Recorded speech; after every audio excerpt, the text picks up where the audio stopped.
Welcome to the Endo Belly Girl podcast. I'm your host, Alyssa Chavez. I'm a nutritional therapy practitioner and restorative wellness practitioner on a mission to change the way that we support women with endometriosis. Endo is a full-body disease that impacts your mind, body, and spirit in countless ways that aren't often addressed the way that women truly deserve. We are here to talk about all of it.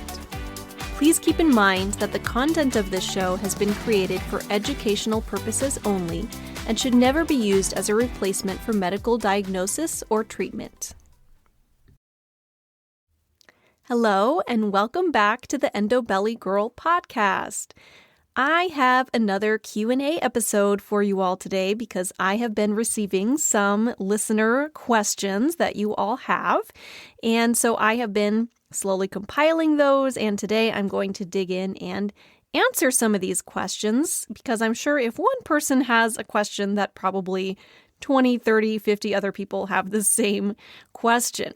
So I find these Q&A episodes to be super helpful. I've heard feedback that others of you do as well. If you ever have a question that you would like to submit, just find me on Instagram at EndoBellyGirl. Send me a DM and you can submit a question, and I'm more than happy to include it in my next Q&A episode.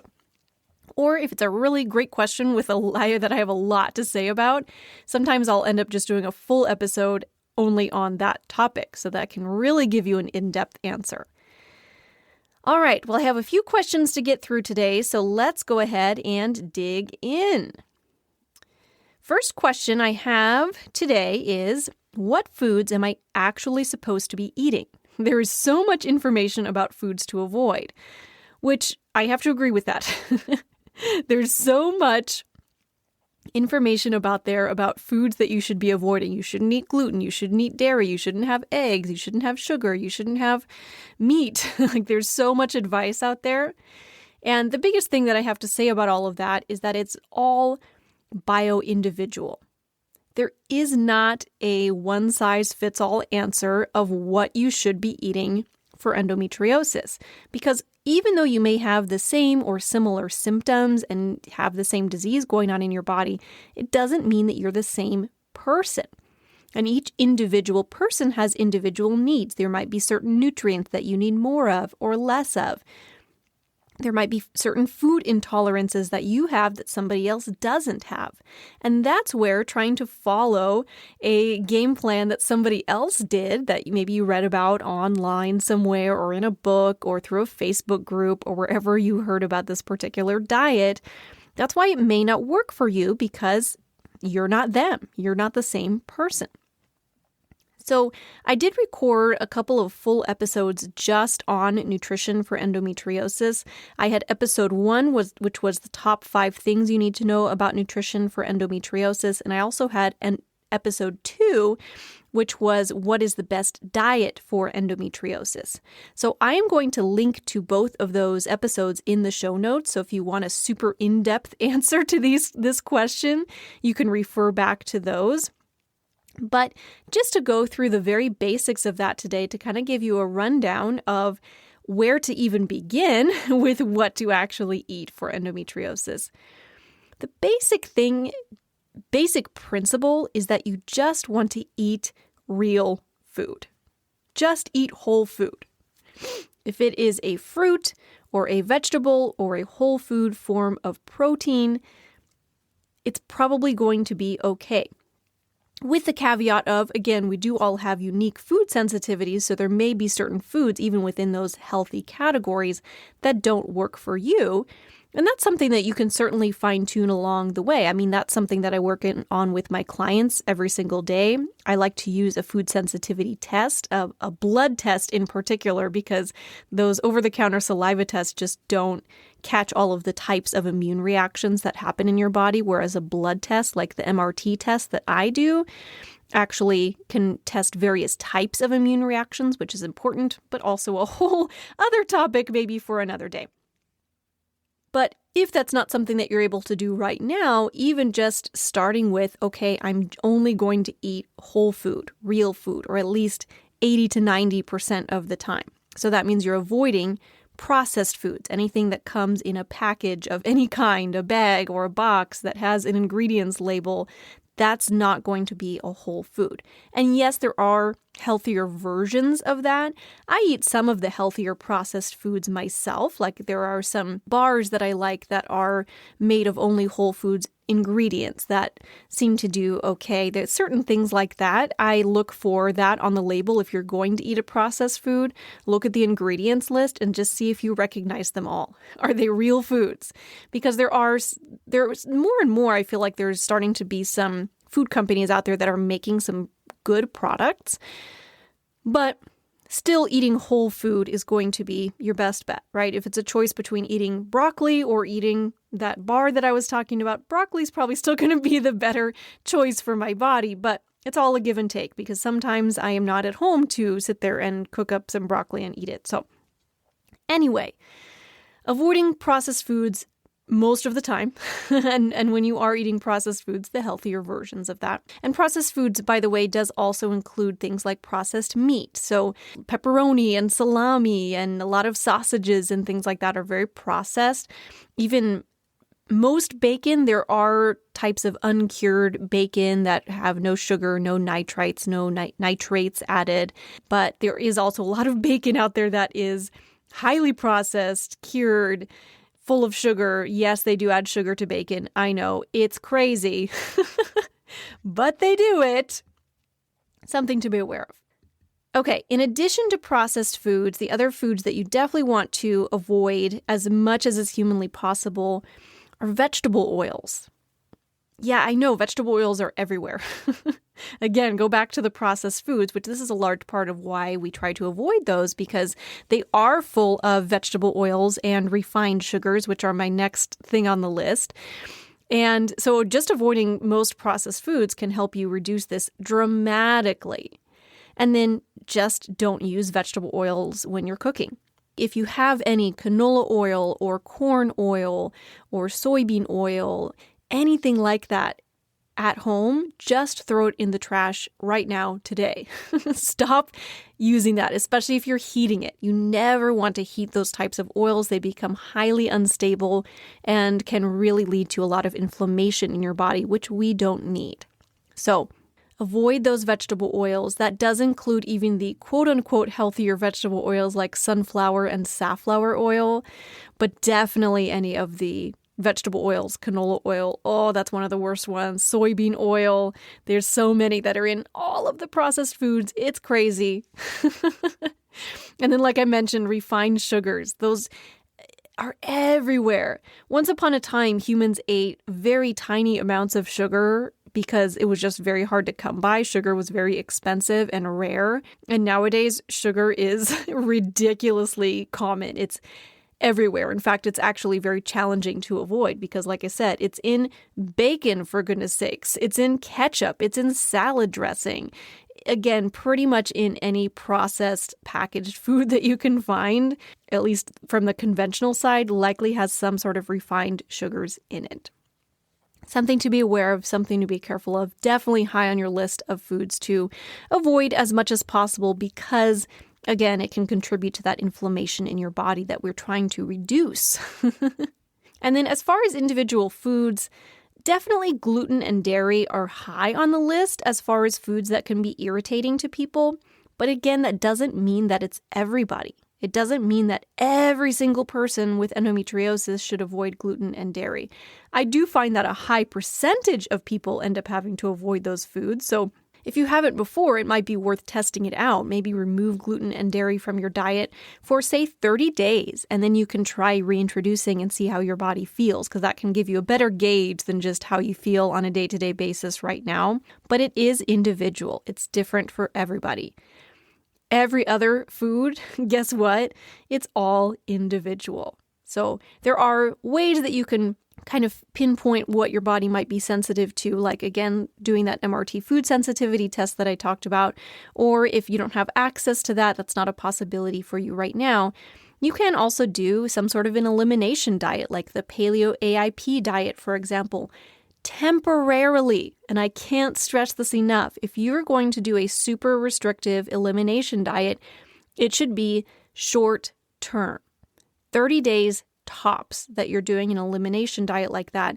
And then you have to go back in and start to reintroduce foods to see what your body's actually reacting to.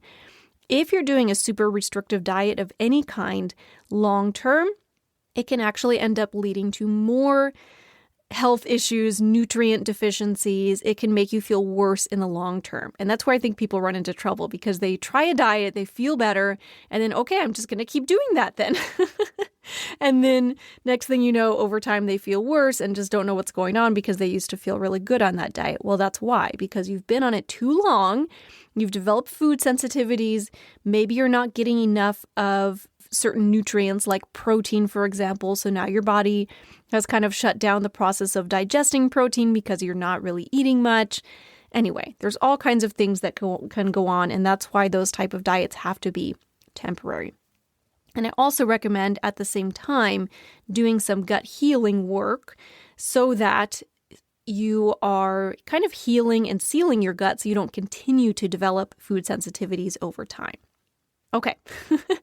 I feel like that was a lot of information, but if you want even more than that, go back to episode 1 and 2, and those really dive deep into that topic. All right, question number 2. I am vegan and gluten-free.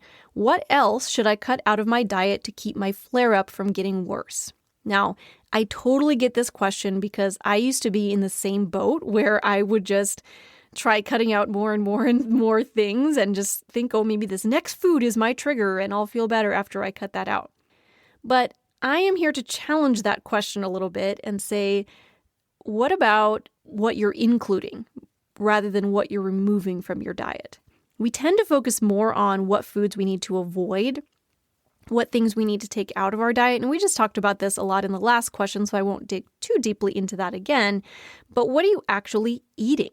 What are you consuming? Because that may be more important for you, especially if you've had a super restrictive diet and you might have some of those nutrient deficiencies and things that we talked about.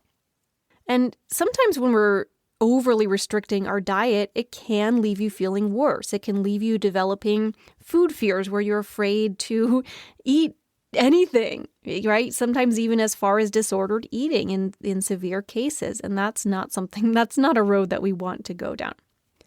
Now, when it comes to gluten-free is something that I find that a lot of people with endometriosis do well being gluten-free. So if you feel good on that, I would say great, keep doing it. The vegan part, I have to say, I'm going to challenge that a little bit. Now, I used to be a vegetarian myself. I never went full vegan, but I was pure vegetarian for about 6 years of my life, going from age 16 to about 22 years old. And of course, everybody's different, so I'm not saying that this is going to be the case for everybody, although I have heard a lot of similar stories, but my health went really downhill when I was vegetarian. I had no energy. I was hungry all the time. I was hangry all the time. I was struggling to keep on weight. I started to develop endometriosis, although that may have started even a little earlier than that. Who knows? Although I didn't have symptoms prior to that. Now, I'm not saying that not eating meat was the cause of all of that, especially the endometriosis symptoms themselves, but it is very challenging to get enough nutrients when you're on a very restrictive diet like that. We talked about restrictive diets in the sense of cutting out foods, just in general, foods that you think you might be sensitive to. But being vegan or vegetarian does involve cutting out a lot of foods. It's a very restrictive diet. And the thing that so many people don't talk about is that there are a lot of health benefits to eating animal protein. If you're not comfortable eating meat, if that is just something that you will never do, will never touch, or you have certain ethical or religious reasons behind not eating meat, I understand. Trust me, I went into being a vegetarian in the first place for animal rights reasons, as well as some health reasons, but it was more on the animal rights side of things, so I completely get it. But there's also a very untalked about side of that story where eating plant-based foods, purely plant-based foods, actually creates a bit of an imbalance in our global ecosystem as well. There's a book about this actually called The Sacred Cow, which I will link to in the show notes, by Diana Rogers and Rob Wolf. It's a really great read if you're interested in understanding the benefits of meat, because trust me, it's something that took a long time for me to come around to actually come back into eating. Initially, I just came back to eating fish and chicken, and later on ended up adding in red meat. I now eat all the things, and honestly, I feel a lot better doing that. Now, I'm not telling you that you have to do that. Of course, it's your body, it's your choice on what you want to do, but I would be aware of A, being overly restrictive in your diet. B, are you actually getting enough protein? And it's not just about the number of grams of protein in the plant sources that you're eating, but how bioavailable they are and how well your body may actually be able to absorb it. And that's the piece that a lot of people miss as well. And also the fact that most plant proteins are not complete proteins. They have some of the amino acids, but not all, whereas animal protein has complete protein in it. So if you're going to be completely plant-based, you actually have to be working on combining plant sources of protein so that you are basically creating a complete protein by combining this plant with this plant. It gets very complicated and it's just something to be aware of. So I'll link to that book in the show notes if you'd like to check that out and kind of see the other side of the story as to why plant-based might not be the best thing for our bodies, and also the health of, believe it or not, animals and the planet. I know some of you are going to fight me on this, but I do believe in this at this point in time. And I think it's just good to see it from all angles, even if you do make the choice to continue being vegan or vegetarian. I think it's good to at least have an understanding of what you're going into and what impact it might have in the long run. So that's my spiel on that. Those are my thoughts on vegan/vegetarian diets. So I hope that helps. All right, next question. How effective are proteolytic enzymes like serrapeptase for pain? This is a great question, and it's certainly something that's talked about a lot in the world of endometriosis, proteolytic enzymes, and serrapeptase in particular is the one that is often talked about.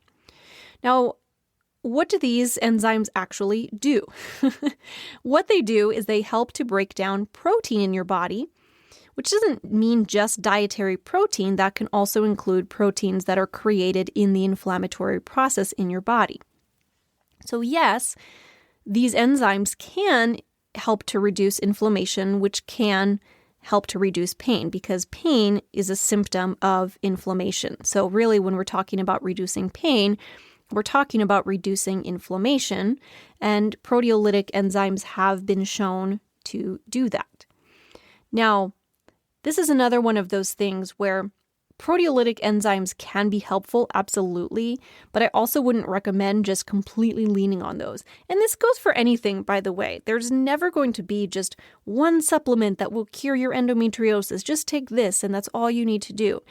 I believe that's a little bit of everything. And again, also that each body is unique and bio-individual. So it is absolutely true that some people might find more relief from taking these enzymes than other people would. And that's just life. That's bio-individuality right there. So it can be helpful. I wouldn't recommend completely leaning on those, but it can be something that can be helpful to try out alongside a well-rounded, balanced healing protocol. So working on the nutrition piece and dialing in your supplement strategy as a whole, and looking at your gut health and your blood sugar regulation and all the other things that I tend to work on with my clients in my practice to actually get to the root cause of what is causing inflammation in the first place, rather than addressing the inflammation that's already there. So in other words, we're addressing it from the root rather than simply addressing the symptoms. And even inflammation, guess what? It's a symptom. We have to figure out what's causing it so we can remove the stressors that are causing inflammation in the first place. I did an episode on this actually recently as well, on taking that root cause approach, episode 13, and I will also link to that one in the show notes. Okay. next question here. I have PCOS as well as endometriosis. Is there anything I can do with diet to help me manage blood sugar? Yes. Now, for those of you who are unfamiliar, because this is a podcast primarily about endometriosis, but there can certainly be crossover where people have both PCOS and endometriosis. So PCOS is polycystic ovarian syndrome. And I'm not going to go into the full details of what PCOS is today. We'll do an episode on that coming up in the future because there is some crossover. But at its root, PCOS is a metabolic disease, first and foremost. So managing blood sugar can absolutely have huge impacts on your overall health. And diet is a huge piece of the puzzle when it comes to blood sugar management. Now, why does this matter? Because when we think of PCOS, or at least for me, when I first heard of PCOS, what I initially thought of was the polycystic ovaries, meaning basically your ovaries are developing multiple follicles at one time rather than developing just one primary follicle for ovulation. But primarily PCOS is in excess in androgen hormones like testosterone, and that can cause females to present with some male-like symptoms like growing facial hair and losing their hair on their head, male pattern baldness. It can lead to acne as another common symptom and just very irregular or very long menstrual cycles. So what in the world does that have to do with your metabolic health and blood sugar? Well, this is another one of those things that I could definitely do a whole episode just on this, and I'm sure I will in the future. But basically, you can't effectively balance your sex hormones like testosterone and estrogen and progesterone without balancing your blood sugar. So that's going to be true both with the elevated androgens that come with PCOS or the estrogen dominance that is very common with endometriosis. You can't balance those hormones without addressing blood sugar because blood sugar actually has a very close connection. It's very intertwined with your hormone health. Nothing really works independently in your body. Everything's connected. Everything is linked together.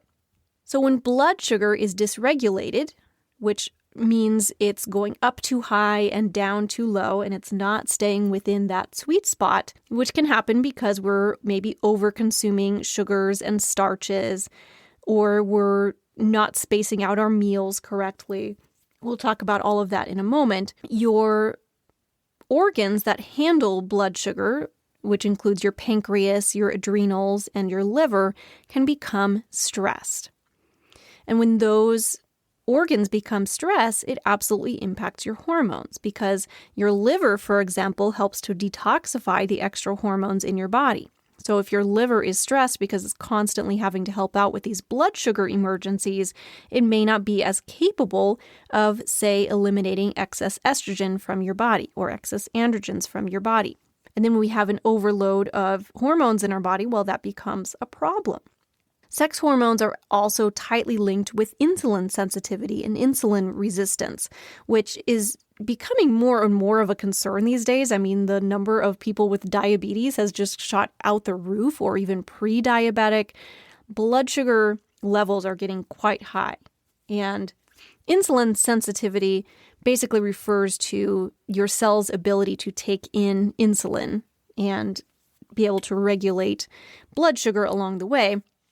And that can become a problem if your cells are no longer responding to insulin when they are signaled. And your sex hormones are very tightly linked with that because basically everything from your blood sugar regulation, your adrenal function like cortisol, and your sex hormones, it all links back to your brain. It all has feedback loops from your body back to your brain. And when things are out of balance, it ends up impacting the other systems as well. So, balancing your blood sugar through diet and other means of balancing your blood sugar can definitely have a huge impact on both your blood sugar itself as well as your sex hormones. So, how do you balance your blood sugar? Just through diet alone, there's a lot that you can do. Number one, you want to eat 3 balanced meals per day: breakfast, lunch, dinner. And by balanced, I mean having a good amount of protein, fat, and carbs as well in the form of whole fruits and vegetables, more even on the vegetable side of things, but definitely having plenty of protein and fat because that helps to keep your blood sugar stable. One of the cardinal rules that I follow when it comes to blood sugar management is no naked carbs, meaning don't eat carbs without also consuming protein and or fat. Because carbs, even if they are the best quality carbs that you could possibly put into your body, again, maybe you're eating that piece of broccoli, much less if you're eating something like a banana or a piece of bread, something like that, it can really spike your blood sugar because basically those carbohydrates break down to simple sugars in your body and it ends up spiking your blood sugar. However, when you're combining carbs with protein and fat, it actually helps to balance out your blood sugar so you don't have so much of a spike. Super interesting stuff. There's actually an account on Instagram you can look at, or website, or I believe she even has a book these days, Glucose Goddess. And she has some great information on that. I actually follow her Instagram account, and she uses a continuous glucose monitor to kind of check on her blood sugar throughout the day. And she'll show the difference between if you are eating these foods together compared to just eating this by itself, or if you eat this food before that food, and the difference in the blood sugar levels. It's super interesting. So if you want a visual on what that looks like, I will link that in the show notes as well. A couple of other little rules to live by when it comes to keeping your blood sugar balanced is to avoid drinking coffee and other caffeine-packed stimulants like that on an empty stomach. Not saying you can't drink coffee. Coffee actually can have a lot of benefits. Some people don't handle the caffeine super well. Like I know I don't do super well with a lot of caffeine, so I am not a coffee drinker myself. But if you are going to drink coffee, just don't do it on an empty stomach. Have a meal, have breakfast before you have your coffee. Eat something with protein before you have your coffee, and that can help to keep your blood sugar much more stable. And then my other recommendation is just to space your meals well. Meaning you don't want to have your meal super close together, but you also want to go too long without having a meal. So I actually don't recommend hardcore intermittent fasting between meals because going too long can actually have negative impacts on your blood sugar. Intermittent fasting can have wonderful benefits for certain reasons for certain people. It's actually been shown, though, that men do better on intermittent fasting than women. Again, I could talk about this all day, but I'll try to keep this as succinct as possible here. But you do want to ideally have about 4 to 5 hours between meals. And I'm talking between breakfast and lunch and dinner. Of course, overnight, it's going to be longer than that. Typically, the recommended window is about 12 hours overnight. So it's still a fast overnight, but when you think about it, if you ate dinner at, say, 6 p.m., 12 hours later is 6 a.m., right? And even if you eat a little snack after dinner or something, even if you're done eating by 8 p.m., then you can get up and have breakfast the next morning at 8 a.m. Great. You're good to go. So that's really it when it comes, well, that's it for now anyway, when it comes to managing your blood sugar. Again, more likely than not, I'll do a full episode on blood sugar and its impacts on hormones and endometriosis and even PCOS and things like that coming up very soon. All right, next question for today. Are castor oil packs helpful for endometriosis? How do you use them? Great question. The answer is yes. Castor oil packs absolutely help with endometriosis. They've been shown to help support circulation, inflammation, detoxification, wonderful impacts. They promote hormone health. They promote liver function, which, like we talked about, the liver helps to eliminate excess hormones in your body. They help to promote healthy bowel movements and digestive health. So yes, I definitely do recommend. I actually do castor oil packs myself once or twice a week, and I have found it to be beneficial for my body. If you've never heard of this before, basically a castor oil pack, you're using castor oil, which is a very thick oil, and rubbing that onto your belly, and then you place a pack over top of that, which you can certainly make those at home, or there are types of castor oil packs that kind of come all ready to go that you can order. And you typically apply heat along with that and allow that to kind of soak in through your skin. Your skin is very absorbent. Now, exactly how to use that, I feel like is a little bit challenging to describe over a podcast because you can't see me at the moment. But what I am going to do is refer you to a company that I really am a big fan of called Queen of Thrones. They are an amazing company, and they have castor oil packs that you can purchase that are awesome. Of course, you can buy the castor oil, you can buy the full pack. I recommend just getting yourself a castor oil pack that's reusable. They actually just came out with a new roll-on version of castor oil, which I saw that and I was like, well, that's genius. Then you don't get that gooey, gunky oil all over your hands, and it can certainly be less messy. I haven't tried it yet, but I plan on it soon. And I actually have a code for you all that I can share that will get you 10% off your order with Queen of Thrones. So if you go to shop.queenofthethrones.com/endobellygirl and use code endobellygirl at checkout, you can get 10% off your order of $59 or more. So I will also link that in the show notes so that you can find that and try out castor oil packs for yourself. They do also have a lot of educational videos on their website, which was why I was going to talk about it in the first place, so that you can kind of see what it's all about. They have some videos on YouTube as well, so you can get a tutorial on how to actually use the castor oil pack. But absolutely, they have huge benefits for endometriosis. The one caveat that I often hear is to not use them while you're on your period. I've heard a little bit of conflicting advice on this, but I have found for myself that I'm generally just a little too sensitive during my period anyway. So I typically do it throughout the rest of my cycle and just skip it when I'm on my period. Again, I know different people have different opinions on that, but that's what I have heard. Okay, and our last question for today. If I am having a hysterectomy, do I still need to follow the endometriosis diet? Okay, I have a few thoughts to unpack on this one. For starters, I can't decide, of course, if a hysterectomy is right for you or not, but I do feel like it's important to make an informed decision on this because a hysterectomy is a big deal. You are removing at least one organ, if not multiple organs from your body. If you're removing so a hysterectomy is when you're removing your uterus from your body. That would be a partial hysterectomy. If you're doing a full hysterectomy, that means you're removing your uterus as well as your ovaries. And that's a big deal.